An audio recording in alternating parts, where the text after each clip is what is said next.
Good morning, DCVA and guests. Welcome to day 3 of our Read Across America celebration.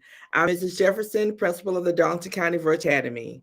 So today we have a very special guest with us who is going to read to us. But before that, we have a few announcements for everybody. So we remember, don't forget to join us every day for our daily Read Across America challenges. Scholars are encouraged to post to our school Padlet, while our stakeholders are asked to spotlight on social media. So Friday's challenge was to post a picture of yourself reading a sports book in your favorite jersey. And so we're going to shout out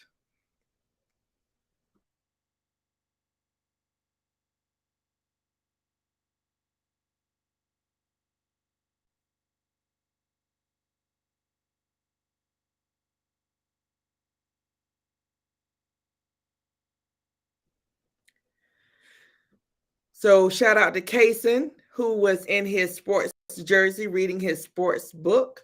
We'll put the QR code for the Padlet on the screen for you to grab. And then teachers will also put that information in their daily announcements to scholars so that they can join as well. Today's challenge is a positive book with a positive message. So I have my Be Great shirt on today. We want everyone to be great today and every day. And so don't forget to upload that image with your reading your book in the Padlet for today's challenge. All right. So today our guest speaker is Mrs. Amanda Thompsen. And she is a newly elected Darlington County School District School Board member. So let's give her a big DCVA welcome in the chat. Good morning. Good morning. It's great to see you. I'm so happy to be here. We are so excited to have you. So we always want to just kind of do a little quick mini interview before the reading, just so our scholars and staff and the general public who are watching out in internet land can learn a little bit about you. So tell us a little bit about yourself. So yeah, good morning. So I am Mandy Thompsen. I go by Mandy, and I've been in Darlington County for about 20 years, and my children have been in the Darlington County schools for that entire time, for their entire careers, and they are both high school students now. And I just joined the school board. So I'm excited to be a part of the schools and try to help you guys out and be here to support you. I also work for an agricultural company, and I work from home. So I do what you guys do every day in the virtual academy for my work. So I work virtually. My team is in St. Louis, Missouri, and I also work with people all over the United States and Canada. So I get to do, I do exactly what you guys do every day. And I just occasionally check in with my team. And I get to fly to different parts of the country to visit with people, sort of like when you guys go into school occasionally. I do the same thing. I occasionally check in with my team in person, but mostly I work virtually. So it can be a thing that you do as an adult too. But that's me, and I have 2 children that are amazing, and they're in high school. So I'm happy to be here. Awesome. Thank you so much. So we always like to talk about our introduction to reading. And whether or not it was right away. I give an example of myself who I love books right from the beginning. You could catch me as young as 4 reading, and I will never forget that if I got in trouble and my mom sent me to my room, well, I was okay because I would just grab a book. And I overheard her telling one of her friends one time, how can I can't punish that. I can't, how can I tell somebody? And I snatched that book right out of her hand. My brother, on the other hand, his love of reading came a little bit later as an adult. So we know that people get that spark at different places. And so we like to share that with our scholars as well. What's your journey? So my journey has been sort of on again, off again with reading, right, in life.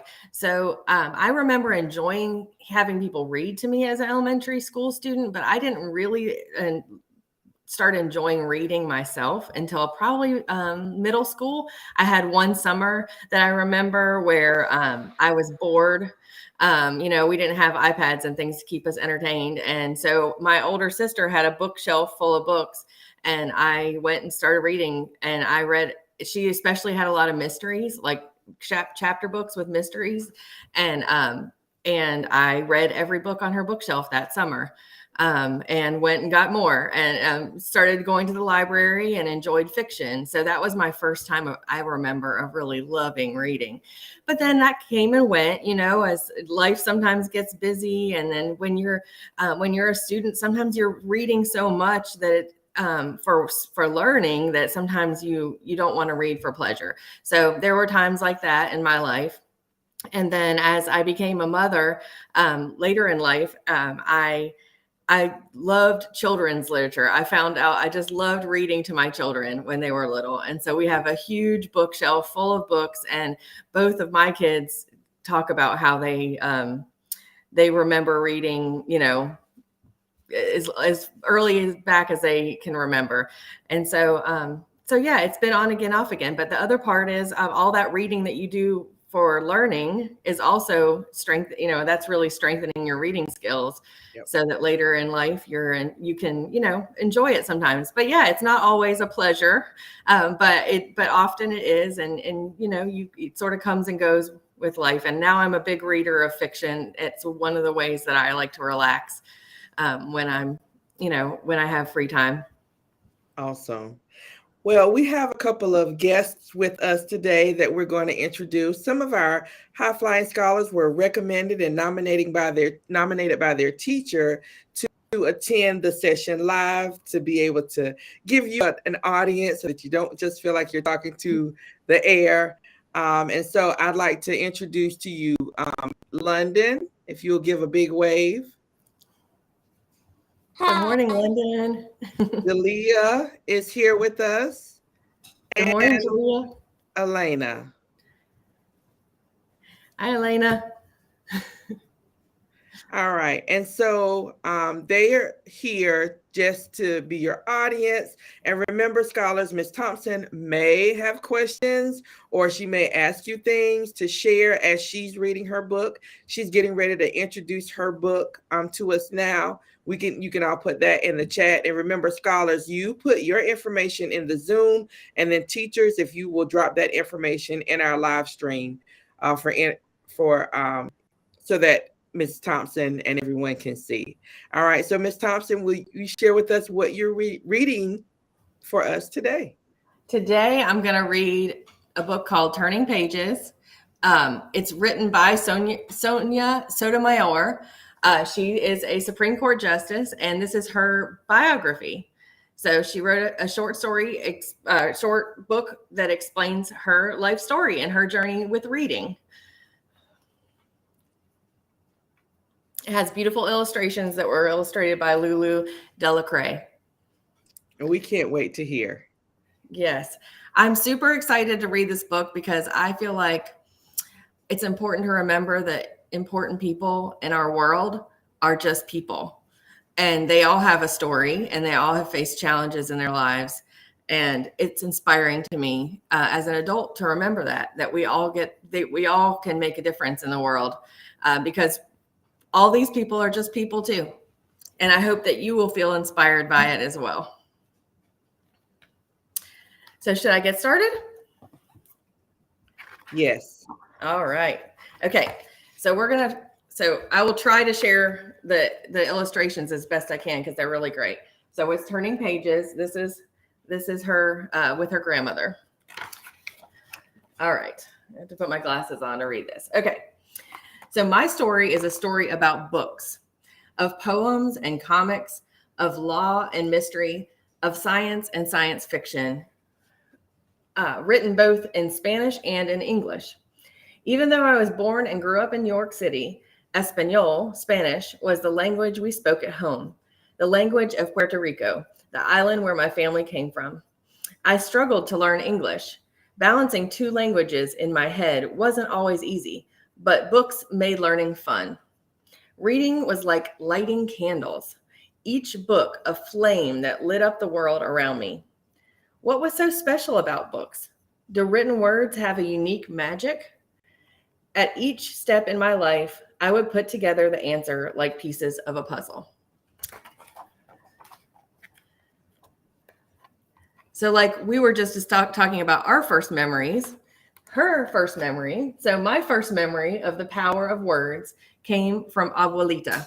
Make sure I get this in here. My beloved grandmother. Every Saturday, my aunts and uncles and cousins would gather for a party at her home. After we ate dinner, the crowded little room would get quiet. Abuelita would close her eyes and recite poems written long ago about the tropical land our family had left behind. The words she spoke sent a charge through the room and sparked memories of her faraway island home. I didn't know how to read yet, but written words I discovered were electrical currents that jolted feelings to life. Can you guys hear me okay? Give me a little thumbs up or something. Okay. When I was 7, I got sick and was diagnosed with diabetes. I was so afraid of the big needle used to take my blood for testing at the hospital that I ran outside and hid under a parked car. I also learned that I would have to get shots every day to stay alive. All those needles were scary. I found my courage in an unlikely place. Comic books. After reading stories of regular people who had secret superpowers that could save the world, I imagined being brave and powerful as they were. Then I learned how to give myself the shots, and in time I got used to it. Books, it seemed, were magic potions that could fuel me with the bravery of superheroes. Let's see if I can get in close so you guys can see some of these fun pictures. All right.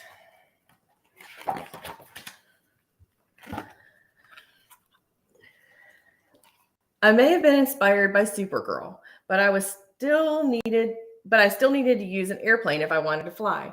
When we took trips from the cold concrete streets of the Bronx to sunny Puerto Rico, I ate fresh mangoes that had just fallen off the trees, sipped juice straight from the coconut, and marveled at the shimmer of tiny glowing creatures in the bay at night. But my favorite time was siesta at my aunt's home in Mayaguez.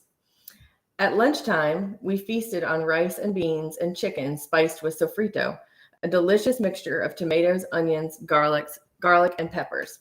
Then, bellies stuffed full, all my aunts and uncles and cousins would settle down for a nap in the peaceful quiet of a hot afternoon. Their nap time was my reading time. I had my trusty books to keep me company. Books were my loyal friends. They made it so I never felt lonely.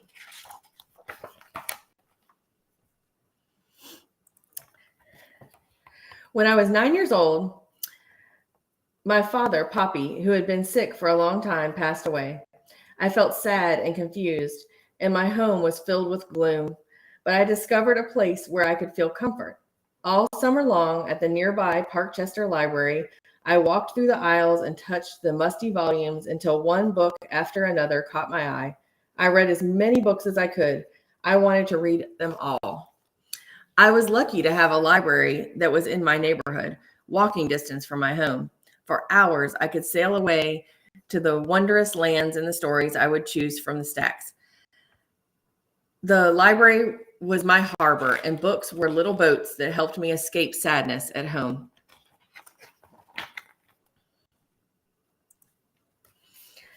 Leaving home, though, was the farthest thought from my mind the day a delivery man rang our apartment doorbell, hauling 2 huge, heavy boxes. "What's inside?" my brother Juan and I asked, and Mommy, my mother, told us to look. Tearing open the packing tape, we discovered an entire encyclopedia. There were 24 massive books, each unveiling secrets about the world, from the tiniest atoms to the tallest mountains, from the hottest deserts to the frozen tundra. Mommy had created a library in our home. Every time I opened a volume, I learned new words and ideas. There were miracles of life taking place in our bodies and outside in the world around us, and I started to think more about my place in it.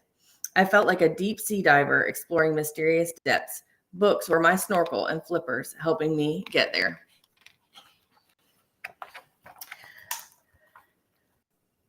All right. Back on land, Nancy Drew, the young girl detective hero, in dozens of books, fired my imagination.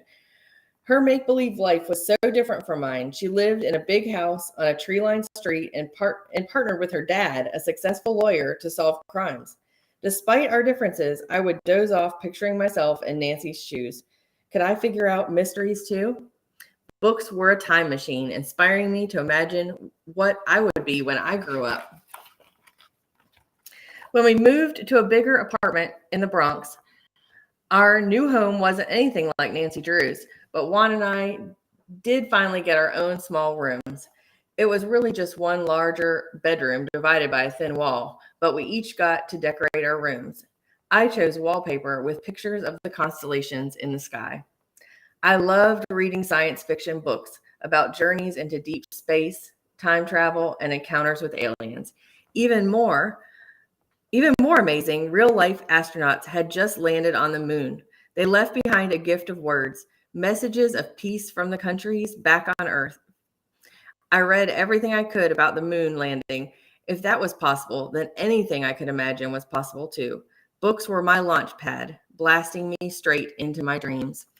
So far we've heard that she was inspired by just fiction. She was inspired by poetry from her grandmother.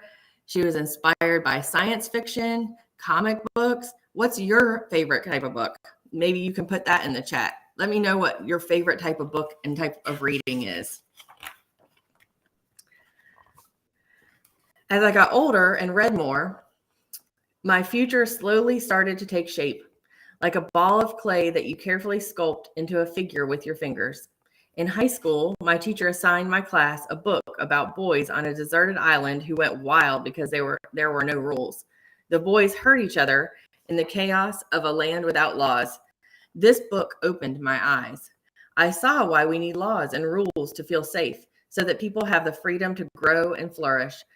I did not yet know that I would end up working in law as a lawyer and later as a judge, but I was learning why laws mattered. Books were lenses, bringing into focus truths about the world around me.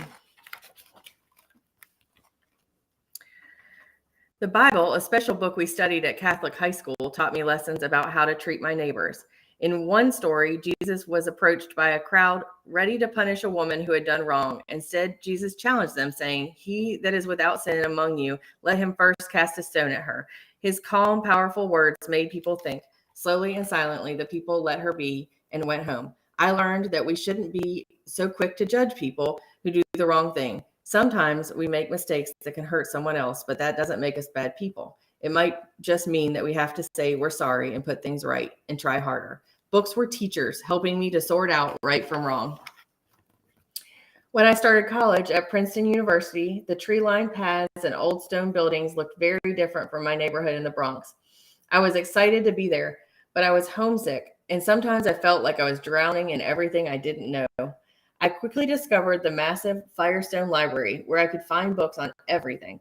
It was so much bigger than my neighborhood library.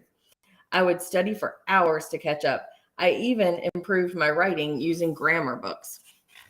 Books became my life preserver, keeping my head above water. So what do we got here? Let's see sports, food, fantasy, historical fiction, racing, basketball, superheroes. Yeah, my son loves to read the superheroes. Nonfiction, mystery, science fiction. Awesome. Yes, there's lots of fun types of books to read. All that reading taught me about the farthest reaches of the planet, and even about the little island closest to my heart, Puerto Rico. I read about men and women there who worked hard, but were paid very little. I read about how Puerto Rico became part of the United States of America.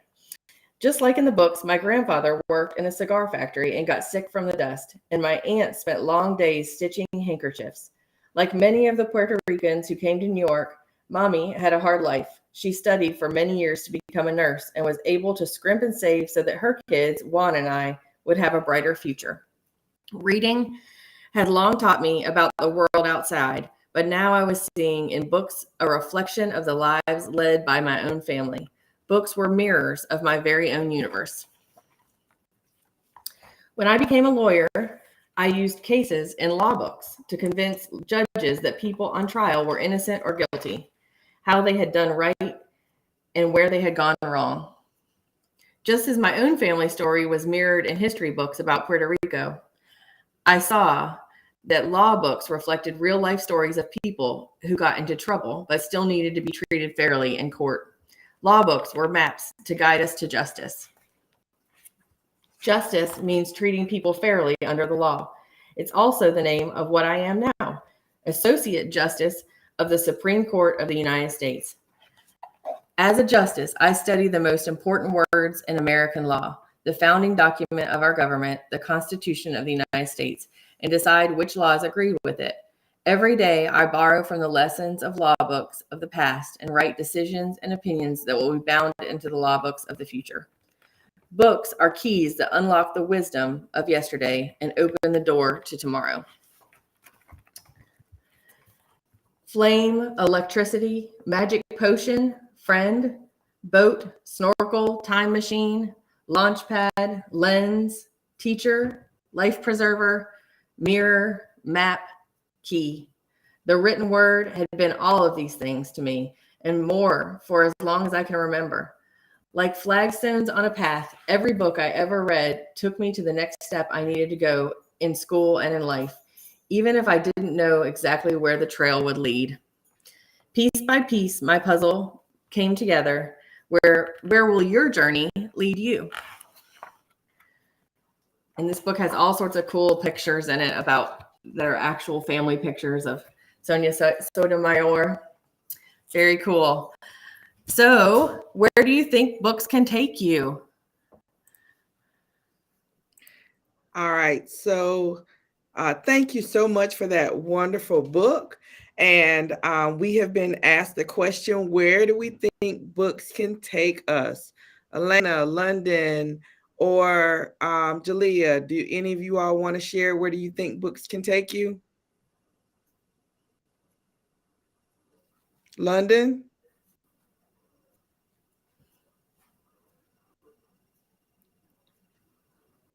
Let's see, make sure. Okay, London, where do you think books can take you? It can take you to the next level. It can take you to the next level. That is a great answer. Elena, Jalea, what do you think?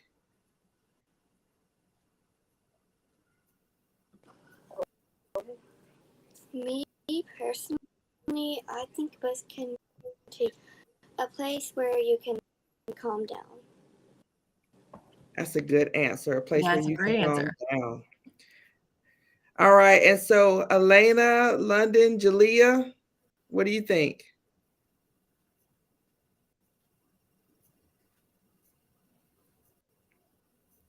Jalea may be having some issues with her sound. Well, I think books are amazing, right? Because they can take you lots of places. It can be fun, but it also can be a journey to learn. To learn history, to learn new things, to learn new ideas, to get new perspectives and learn about what other people see in the world. All right. Jalea is having some audio issues. She can see us, but she can't hear us. But we also have some responses that are coming in from the chat. Awesome. They can take us to new places. That's true. To places that you've never been. You can read about them.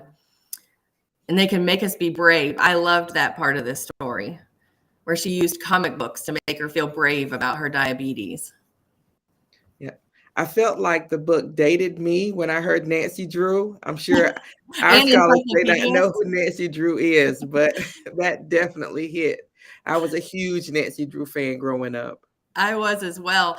And the fact that she talked about encyclopedias and how encyclopedias brought the world into her home. So that's, her mom bought 2 big boxes full of books of encyclopedias. But today we have the privilege of having so much of that information available to us at our fingertips. But for her, that was a huge change for her to be able to have that information in her home with her. So we're very lucky that way. Exactly. That is so true. Kaysen says books can take you to college. That's true. Let's see what Shania says. They can take us into our imagination. That's where that's my favorite kind of reading. They can make you smarter. That's right. Well, because you can learn new things, and we will always be learning new things. There's so much information in the world that you'll never know all of it. So you can always learn new things from books. Yeah. Well, Ms. Thompson, we want to thank you again for joining us this morning for Read Across America. Scholars, thank you so much for joining in and tuning in and being so attentive. We hope this isn't well, I'm sure it's not the last time that we're going to see you. So we're excited that you are a member of our school board, and we just are so appreciative of the support that we get from all of you in the work that we do for Darlington County School District and for our students all across the county. So, guys, anything else you want to share before Ms. Thompson bids us adieu?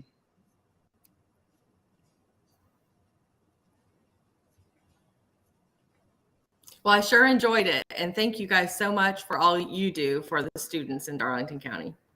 All right. Thank you. All right, guys, don't forget to your positive message with your book uploaded to the Padlet.